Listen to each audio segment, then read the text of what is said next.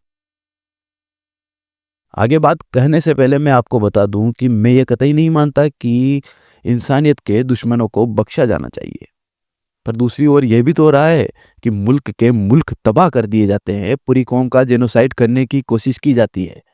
Social media اور news میں narrative چلا دیا جاتا ہے کہ ہم نے تو کسی ٹیررسٹ یا کسی آتنکوادی سنگٹھن پر اٹیک کیا ہے، بھلے ہی اس اٹیک میں عام انسان اور نردوش لوگ اور بچے مارے جا رہے ہوں، پر دنیا کو یہی بتایا جا رہا ہے کہ آتنکوادی مارے جا رہے ہیں، ان کے گھر تباہ کیے جا رہے ہیں یا ٹیررسٹ مارے جا رہے ہیں۔ یہ ہو رہا ہے، اصل میں آپ کے ذہن کو ہرایا جا رہا ہے۔ جب ذہن ہار جاتا ہے تو میدان کو جیتنے کی ضرورت ہی نہیں پڑتی۔ یہی تو ہے 4th generation warfare, information warfare. اگر آج کی جنگ آپ کو سمجھ میں نہیں آ رہی ہے تو اس کی وجہ ہے آپ اس جنگ کو پرانے جنگ کے پیمانے پر دیکھنے کی کوشش کر رہے ہیں۔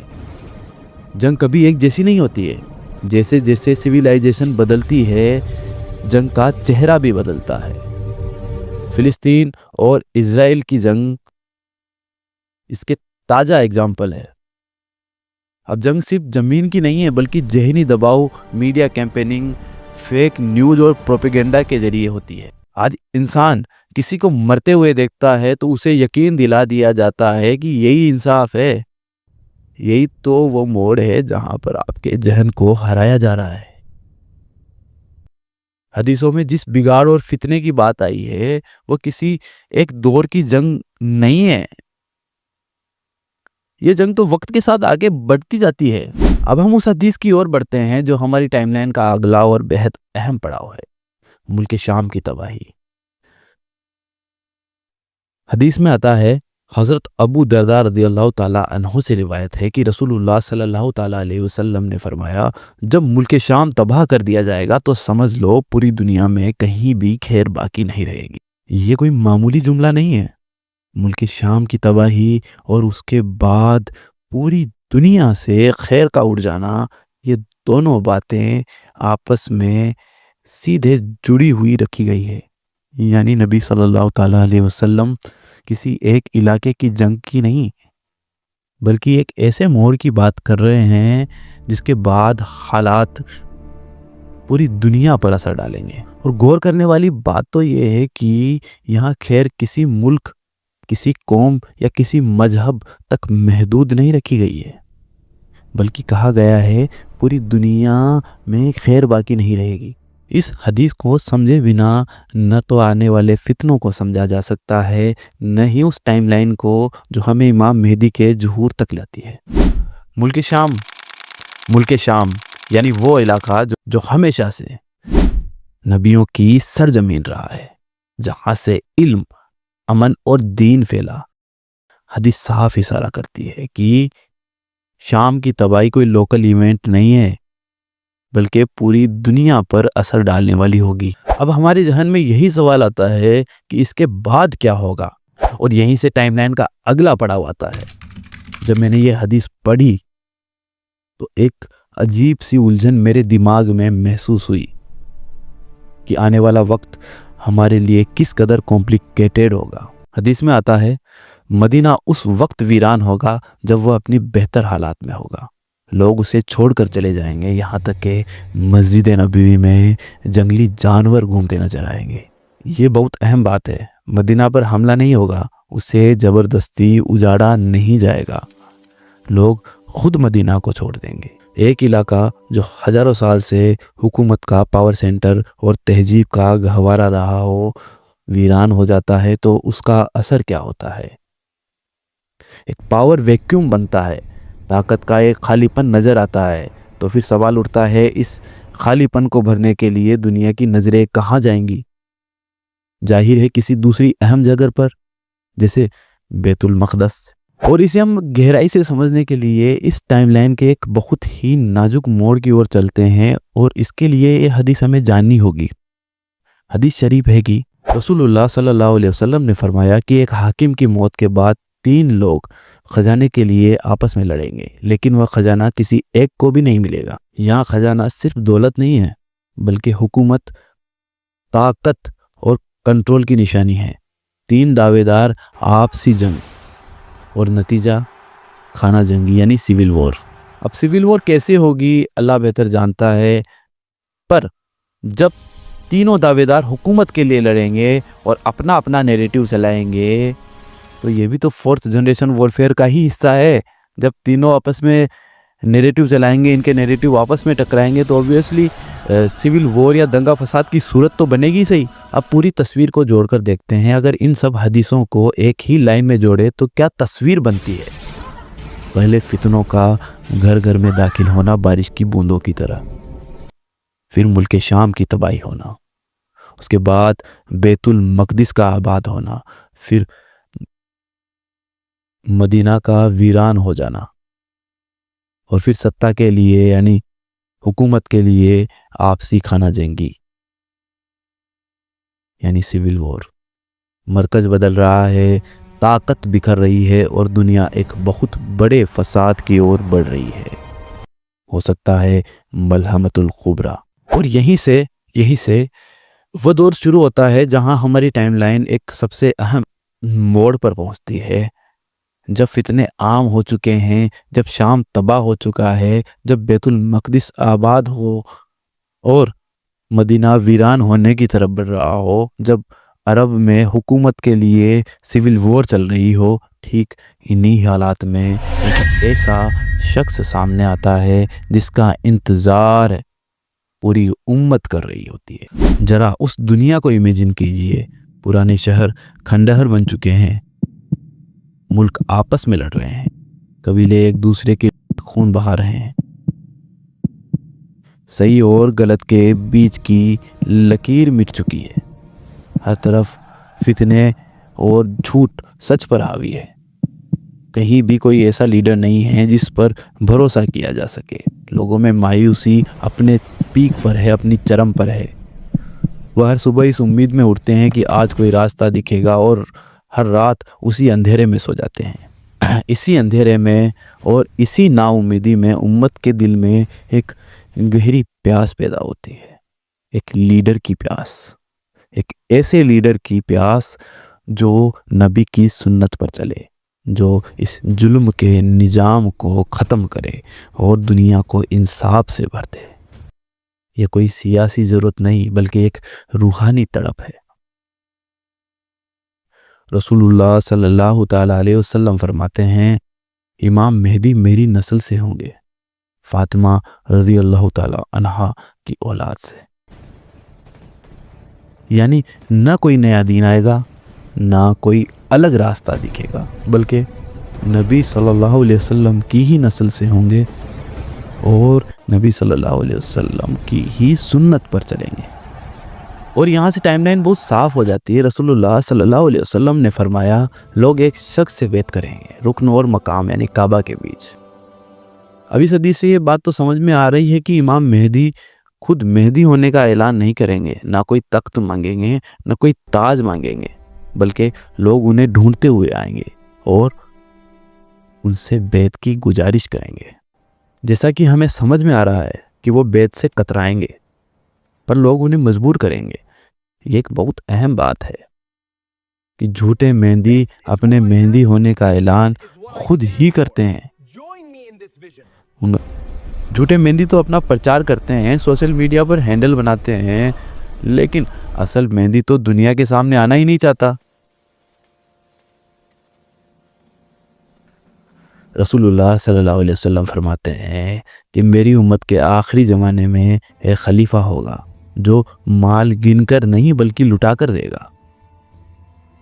اور ایک اور حدیث میں آتا ہے کہ اللہ ایک ہی رات میں اس کے حالات درست کر دے گا. یعنی نہ کوئی لمبی ٹریننگ، نہ سالوں کی تیاری، ایک رات اور پوری زندگی کا رخ بدل جائے گا. اور یہاں ایک بات یاد رکھنا ضروری ہے جس کا ذکر ہم اپنے اس ویڈیو میں کر چکے ہیں جس میں ہم نے وقت اور علم کی بات کی تھی. اللہ تعالیٰ امام مہدی کے حالات ایک ہی رات میں درست کر دے گا. ہاں، یہاں اگر کوئی دنیاوی تعلیم یا ٹریننگ ہو یا دین کا علم ہو یا حکومت کی تعلیم ہو تو ایک ہی رات میں کر دیا جائے گا. کیسے کیا جائے گا، کہاں کیا جائے گا، اللہ بہتر جانتا ہے. پر ہم صوفیاء کرام کی زندگی کو گہرائی سے دیکھتے ہیں تو ہمیں ملتا ہے کہ ان کے زندگی میں کئی موڑ ایسے آئے ہیں جن میں بزرگان دین نے اپنے پیاروں کے سینوں میں سینہ با سینہ علم عطا کیا ہے، اسے علم لدنی کہا گیا، جو نہ کتاب سے، نہ دعوے سے، نہ تخت سے، بلکہ اللہ کی طرف سے سیدھے دل میں ڈالا گیا علم. جیسا ہم نے پہلے بھی کہا تھا، علم لدنی سکھایا نہیں جاتا، عطا کیا جاتا ہے. کیا امام مہدی کا علم بھی اسی سلسلے سے ہوگا؟ واللہ عالم. یہی وہ جگہ ہے جہاں ہماری پچھلی ساری ٹائم لائن آپس میں جڑ جاتی ہے. ظلم عام ہوگا، انصاف ندارت ہوگا، لوگ حکمرانوں سے مایوس ہوں گے، دین پر چلنا مشکل ہوگا. جیسا کہ حدیث میں آتا ہے وہ زمین کو انصاف اور عدل سے بھر دیں گے جیسے وہ ظلم اور فساد سے بھری ہوگی. یعنی اس کا مطلب ظلم اتنا بڑھ جائے گا کہ کوئی نجات دلانے والا نظر نہ آئے گا. تب کہیں جا کر امام مہدی کی آمد ہوگی. اور سب سے اہم بات، امام مہدی کا ظہور کوئی الگ ایونٹ نہیں ہے، یہ اسی ٹائم لائن کا اگلا قدم ہے جس کی شروعات فتنوں کی بارش سے ہوئی تھی. یہی وجہ ہے کہ ہم حدیثوں کو جوڑ کر پڑھتے ہیں تو تصویر صاف ہو جاتی ہے.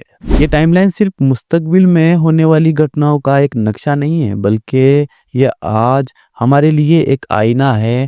یہ ہمیں دکھاتی ہے کہ ہم کس دور میں جی رہے ہیں. جب فتنے انفارمیشن وارفیئر کا روپ لے چکے ہوں اور دنیا کے پرانے پاور سینٹر بکھر رہے ہوں تو سب سے بڑی چنوتی کسی مسیحا کا انتظار کرنا نہیں ہوتی ہے.